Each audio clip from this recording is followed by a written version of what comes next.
tudo bom? Eu sou a Mikan, Mika com 3 N's no final, e hoje eu vou falar de filme, mais especificamente de Ghost in the Shell, que aqui no Brasil saiu como A Vigilante do Amanhã, Ghost in the Shell. O filme acabou de estrear, eu já assisti e eu tinha muita coisa pra falar sobre ele, então eu decidi fazer 2 vídeos, um com spoilers e um sem spoilers. Esse aqui é o sem spoilers, então pode ver tranquilo, não vai ter nada revelando o enredo do filme, muito nem nada. O vídeo com spoilers deve sair em breve, se você já veio do futuro vai ter o link aqui na descrição, senão nos próximos dias eu vou colocar, então fica de olho. Mas vamos fazer esse aqui primeiro, que não vai ter nada do final do filme, nem das obras anteriores também.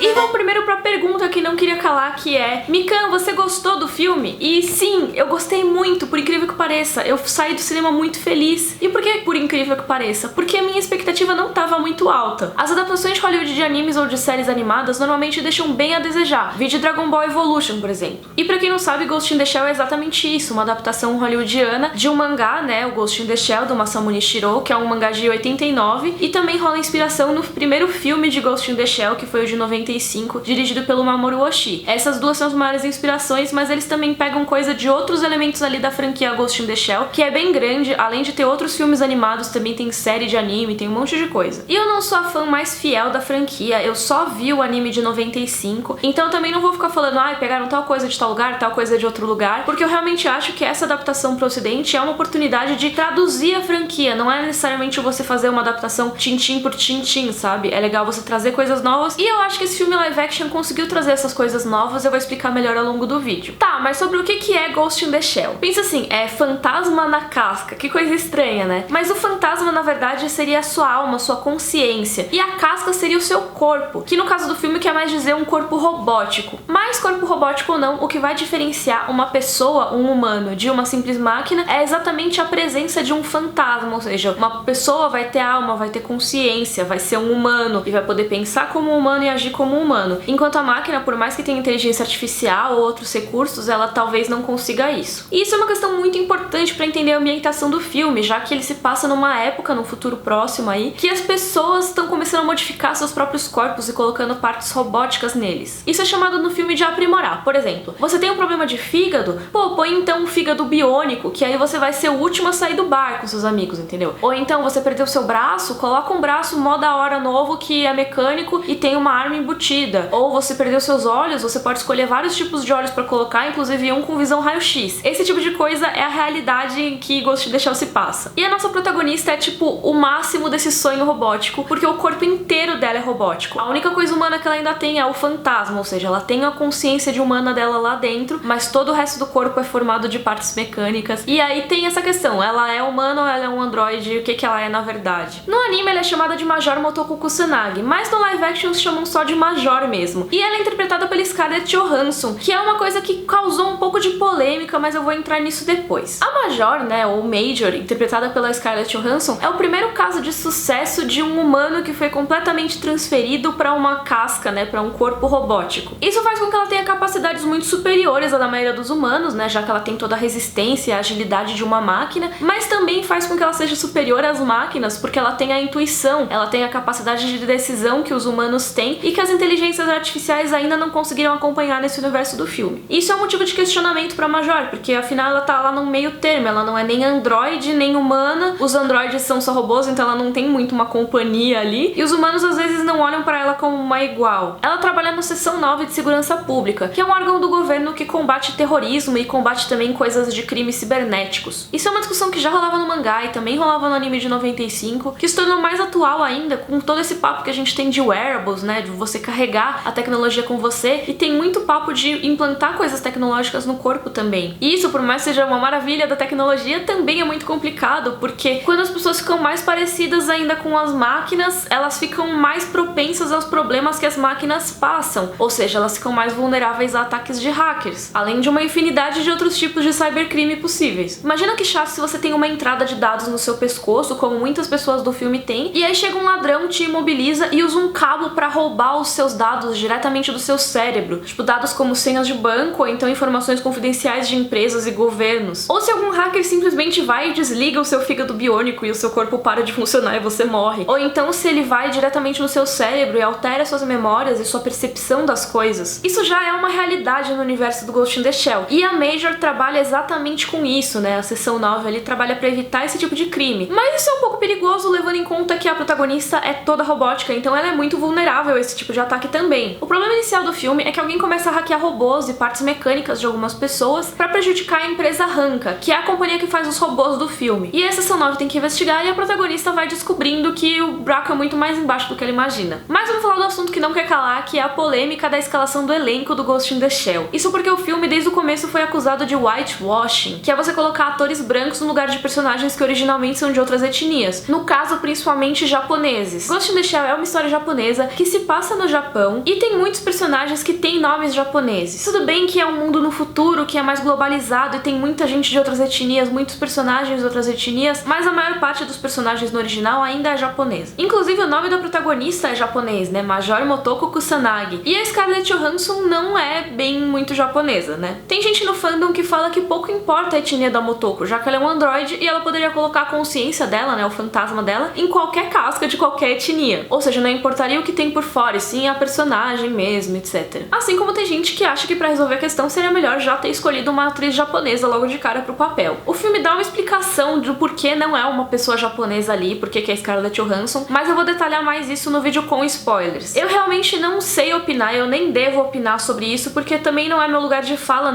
eu não sou uma das minorias que não estão representadas ali, então também, às vezes o que eu acho que é uma reclamação injusta pode não ser, entendeu? Eu acho que tem que ouvir essas pessoas. Por isso, em vez de me alongar mais sobre esse assunto, eu queria recomendar o vídeo de um canal chamado Yubambu, que por mais que pareça não é um nome piada, é um canal mesmo, e tem o link aqui na descrição. É um canal brasileiro que fala muito de questões de cultura asiática aqui. Eu recomendo super o vídeo que eles fizeram sobre whitewashing em Ghost in the Shell, pra você assistir e formar sua própria opinião. Mas, polêmica de lado, uma coisa que me irritou muito é que, beleza, não chama a personagem de Motoko Kusanagi, deram um outro nome pra ela, que é Mira, mas nunca quase chamam ela por esse nome, e fica muito estranho porque ela mesma não se chama pelo nome dela, praticamente. Ela se chama de Major. Assim, eu entendo as pessoas que trabalham com ela chamarem ela de Major, porque é o cargo dela, que aí vão e, sei lá, falam, Major, vai pra missão, Major, onde você está? Esse tipo de coisa é natural, mas ela ligar pra alguém e falar, This is Major, tipo, não, ninguém vai falar assim, sabe? Normalmente a pessoa falaria, sei lá, o nome dela, o sobrenome dela, mas não, aqui é Major. Coisa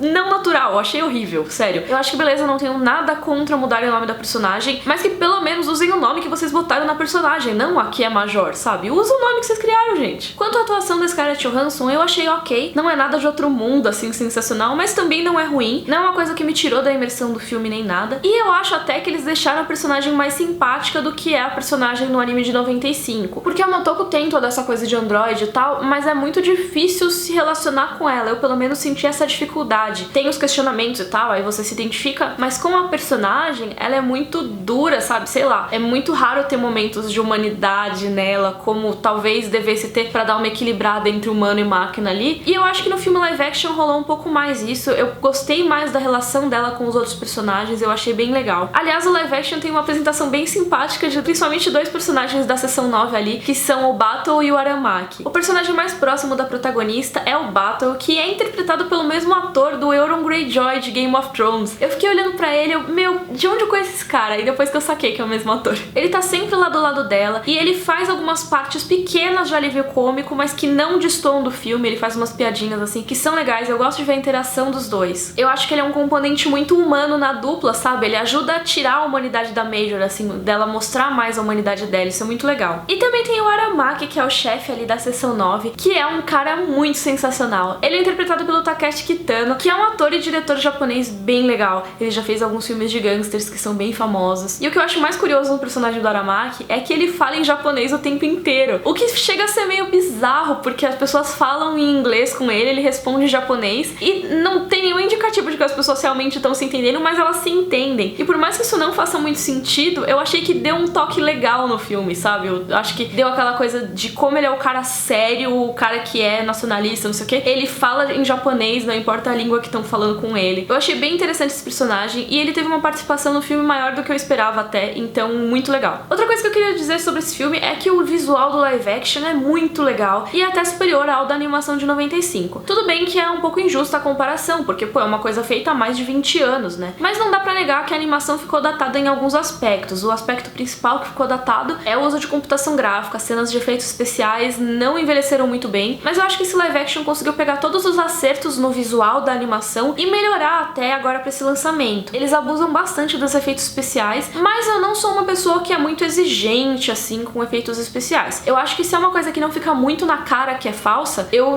tô lá curtindo, entendeu? Tem gente que fala, ai não, mas o CG tava muito óbvio. Dependendo do CG eu nem ligo, sabe? Se tiver óbvio ou não. Só que tem que ser uma coisa que não pareça muito falsa. E a minha impressão foi que em Ghost in the Shell não pareceu falso. Todas as coisas que estavam lá, dava pra acreditar que elas estavam ali. Então não me tirou da imersão em momento nenhum nesse caso. Mas o que eu achei mais legal não foram nem as cenas de ação, mas sim a ambientação. Em Ghost in the Shell, a ambientação é tudo, porque quando você vai falar de ficção científica assim no futuro, você tem que ter ambientação, você tem que mostrar onde essas pessoas vivem, não tem jeito. Essa coisa mais cyberpunk assim, você tem que mostrar como é a sociedade, e eu acho que o visual da cidade em que eles vivem é muito importante pra determinar isso. No anime de 95 você tem a cidade que é muito cinza, né, de longe assim, ela é vista como muito cinza, mas ela tem lá os aspectos neon, né, você tem os anúncios coloridos, muitas placas e tal, mas em geral é uma coisa mais acinzentada, por mais que tenha uma coisinha ou outra. Mas o live action pega isso e coloca muita cor em cima. Eles fizeram um jeito que eu gostei muito, que foi pegar muito neon de tipo Akira, esse tipo de coisa, e muitos anúncios e projeções tipo Blade Runner, que tinha aqueles anúncios da Coca-Cola, não sei o que. Eles fizeram isso, mas assim, de um jeito absurdo no novo Ghost in the Shell. Então você passa pela cidade e tem os hologramas gigantes de produtos e de pessoas passando, produtos de beleza e de famílias felizes na propaganda, sabe? Tipo, um monte de propaganda sendo exibida em hologramas ao longo da cidade. Então você vê a cidade de longe e você vai ver um monte desses hologramas. Eu achei isso muito legal, porque é um contraste maior ainda. Uma das coisas mais importantes desse tipo de ambientação é mostrar como existe esse contraste, né, entre a alta tecnologia e a maneira cada vez mais precária em que as pessoas vivem. E eu acho que eles colocarem essa camada aí muito forte de consumismo, toda a parte de cima, a parte vista de longe da cidade, toda colorida, mas a parte de dentro ainda tem aquelas favelas verticais, né, que são aqueles prédios super populosos e com coisas estendidas e sujeira, etc. Eu gostei muito desse contraste que o filme fez. E esse cenário, essa ambientação, eles dão toda a personalidade também para cenas de ação do filme, né?